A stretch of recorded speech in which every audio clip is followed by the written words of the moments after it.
Welcome to School Tip Line's video training series. Today we are going to be showing how administrators can receive and reply to reports sent in by their students. Let's get started. As an administrator, you can receive notifications via email or text message that will let you know when a student has sent a report in.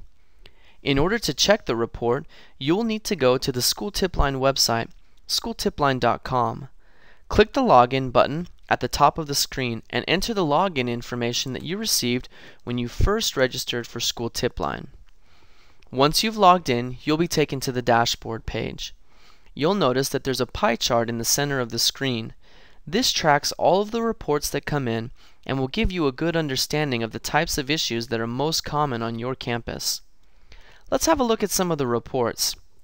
There are two ways that we can access the reports. Here on the dashboard page are several reports that were sent in recently. Or you can come over here and click on Show All Reports.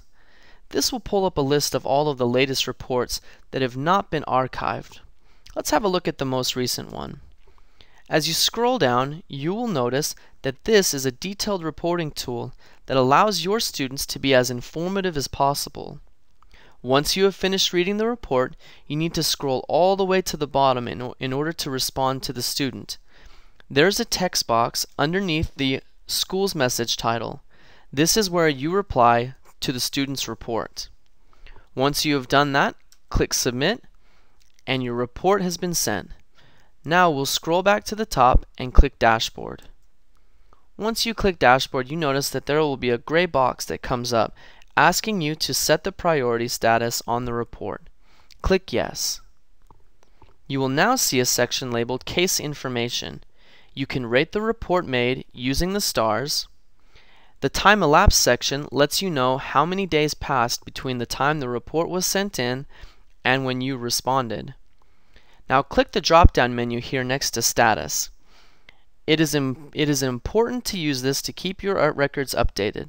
Once a situation has been resolved, make sure to archive it in order to keep your inbox uncluttered. Once you've done that, it will post and you're ready to go back to the dashboard. Responding to reports is quick, easy, and allows you to maintain an open dialogue with your students.